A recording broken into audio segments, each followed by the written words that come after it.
Hello అండి, అందరికీ మొదటిగా శ్రావణ సోమవారం శుభాకాంక్షలు అనమాట. అయితే ఇవాళ మొదటి శ్రావణ సోమవారం అని చెప్పేసి నేను ఇవాళ పూజ చేసుకున్నాను మార్నింగు. అయితే ఈ వీడియో చాలామందికి యూజ్ అవుతుందని చెప్పేసి చేస్తున్నాను. అయితే ఈ పూజలో మనము కలశం పెట్టుకుంటాం కదా, ఆ కలశం ఎలా పెట్టుకోవాలి, కలశం లోపల ఏమేమి వేసుకోవాలి, పూజ అయిన తర్వాత కలశాన్ని ఏం చేయాలి అనే విషయాలన్నీ ఈ వీడియోలో చూద్దాము. వరలక్ష్మి వ్రతంలో అమ్మవారిని కలశం రూపంలో పూజిస్తాము. అయితే కలశం రూపంలో అమ్మవారు కొలువై ఉంటుందంటారు కదా. అయితే ఓన్లీ అమ్మవారు ఒక్కరే కాదు, అన్ని దేవుళ్ళు కూడా కొలువై ఉంటారనమాట కలశం లోపల. అందుకే మనం ఏ పూజ చేసినా కూడా ఫస్ట్ కలశాన్నే పెట్టుకుంటాం కదా. ఇప్పుడు కలశ స్థాపన ఏ విధంగా చేయాలో చూద్దాము.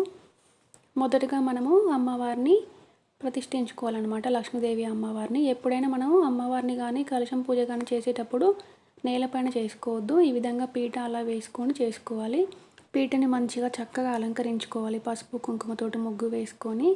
దాని తర్వాత కలశం కోసం ఒక ప్లేట్ అయితే పెట్టుకోవాలి. ఆ ప్లేట్లో రైస్ 3 పిరికిలు కానీ 5 పిరికిలు కానీ వేసుకొని దానిపైన పసుపు కుంకుమ కూడా వేసుకున్న తర్వాత కలశంని ప్రిపేర్ చేసుకోవాలన్నమాట. కలశం కోసం మనము రాగి చెంబును కానీ, సిల్వర్ కానీ, గోల్డ్ కానీ, లేదా మట్టి కుండ ఉంటుంది కదా, మట్టి కుండను కూడా మనం కలశంలాగా వాడుకోవచ్చు. స్టీలు, ఐరన్ వాటిని మాత్రం కలశం కోసం వాడొద్దన్నమాట.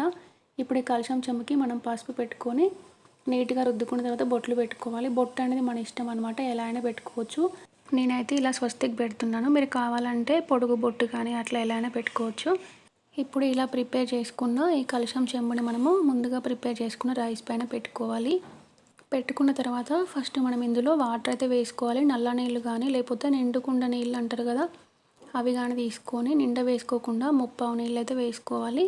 నీళ్ళు వేసుకున్న తర్వాత అందులో 3 సార్లు కుంకుమ, 3 సార్లు పసుపు, అక్షంతలు, ఒక 2 కాయిన్స్, ఫ్లవర్స్ 2 రకాలు వేసుకోవాలి. ఇలా వేసుకున్న తర్వాత మనం కలశం కోసం కంకణాన్ని అయితే ప్రిపేర్ చేసుకోవాలి. ఈ కంకణాన్ని మనం 5 వరుసలు కానీ 7 వరుసలు కానీ 9 వరుసలు కానీ ఆ విధంగా తీసుకొని దానికి చక్కగా పసుపు అలా రుద్దుకొని తమలపాకుతో కానీ మామిడాకుతో కానీ కంకణాన్ని అయితే ప్రిపేర్ చేసుకోవాలి. ఇట్లా కంకణాన్ని 3 ముళ్ళతో ముడేసుకున్న తర్వాత దానికి కూడా కొంచెం పసుపు కుంకుమ పెట్టుకొని దాని తర్వాత మనం కలశంకి కట్టుకోవాలన్నమాట. ఇప్పుడు మనం కలశం పైన కోకోనట్ని ప్రిపేర్ చేసుకోవాలి. మంచి కొబ్బరికాయని అయితే తీసుకొని దానికి కూడా వాష్ చేసుకొని నీట్గా పసుపు అంతా పెట్టుకున్న తర్వాత ఇలా బొట్టు పెట్టుకోవాలి. నేను ఇలా నీట్గా ఉంటుందని చెప్పేసి లీఫ్ కట్ చేసుకొని బొట్టు అయితే ఈ విధంగా పెట్టుకున్నాను. మీరు కూడా ఇలా పెట్టుకోవాలని ఏం లేదు, మీకు ఎలా వస్తే అలా పెట్టుకోండి. ఇప్పుడు మనము దీంట్లో కలశం చెంబులో తమలపాకు పెడుతున్నాను. 5 పెట్టాలన్నమాట. తమలపాకు కానీ లేకపోతే మామిడాకులు కానీ పెట్టుకోవచ్చు.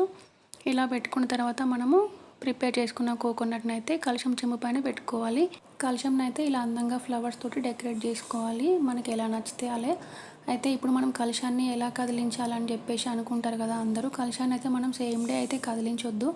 నెక్స్ట్ డే మార్నింగ్ మనం పూజ చేసుకున్న తర్వాత ప్రసాదం అది అన్నీ పెట్టిన తర్వాత కలశాన్ని మనం 2 చేతులతోటి ఇట్లా పైకి లిఫ్ట్ చేసి కింద పెట్టాలి. అలా 3 సార్లు చేసిన తర్వాతనే మనం కలశాన్ని అయితే తీయొచ్చు. ఇప్పుడు ఇలా కలశం పైన మనం బ్లౌజ్ పీస్ని అయితే పెట్టుకోవాలి. కొంచెం మనము ఆ వాటర్ కానీ ఆయిల్ కానీ పెట్టుకొని పసుపు కుంకుమ పెట్టేసి అది కోకోనట్ పైన పెట్టుకోవాలి. బ్యాంగిల్స్, నెక్లెస్లు ఇలా అన్నీ వేసుకొని అలంకరించుకోవాలన్నమాట. ఒకవేళ మీ దగ్గర లక్ష్మీదేవి అమ్మవారి కాయిన్స్ అలా ఉంటే దారానికి కట్టుకొని అమ్మవారికి వేసుకోవచ్చు.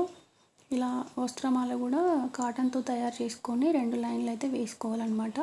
అయితే మనం కలశం తీసిన తర్వాత వాటర్ని ఏం చేయాలి, కొబ్బరికాయని ఏం చేయాలని చెప్పేసి అనుకుంటారు కదా, అది దాంట్లో ఉన్న కాయిన్స్ అయితే మనం ఫస్ట్ తీసుకొని మన అల్మారీలో కానీ పూజ రూమ్లో కానీ పెట్టుకోవాలి. దాని తర్వాత కలశంలో ఉన్న వాటర్ని ఏదైనా చెట్టుకనే వేయాలి, లేకపోతే మనం స్నానం చేసేటప్పుడు ఇంట్లో అందరూ కొంచెం కొంచెం యాడ్ చేసుకొని కలుపుకొని స్నానం చేసుకోవచ్చు అనమాట. మామూలుగా మనం మెయిన్ పూజలో అయితే ఫస్ట్ మనము గణేష్ పూజ చేసిన తర్వాతే పూజ స్టార్ట్ చేస్తాం కదా. గణేష్ కోసం మనం పసుపుతో ప్రిపేర్ చేస్తాం కదా, ఆ పసుపు గణేష్ని ఏం చేయాలంటే మనము స్నానం చేసేటప్పుడు బాడీకి కానీ పెట్టుకోవచ్చు, లేదా చెట్టు మొదట్లో కానీ వేయవచ్చు అనమాట. ఇప్పుడు నేను ఓన్లీ సింపుల్ పూజ చేశాను అనమాట. ఓన్లీ కలశాన్ని మాత్రం పెట్టుకున్నాను ఫస్ట్ సోమవారం అని చెప్పేసి, దానికోసం గణేష్ని అయితే పెట్టలేదు. ఇప్పుడు మనము కలశం కోసం యూజ్ చేసిన కొబ్బరికాయని మనము చెట్టు అయినా పెట్టుకోవచ్చు, లేదా వాటర్లో అయినా వదిలేయచ్చు, లేదా దాన్ని స్వీట్ చేసుకొని తినొచ్చు అనమాట కొబ్బరికాయని. ఈ విషయాలన్నీ మీ అందరితో షేర్ చేస్తే యూజ్ అవుతుందని చెప్పేసి అయ్యగారిని కనుక్కొని మరీ షేర్ చేశాను అనమాట.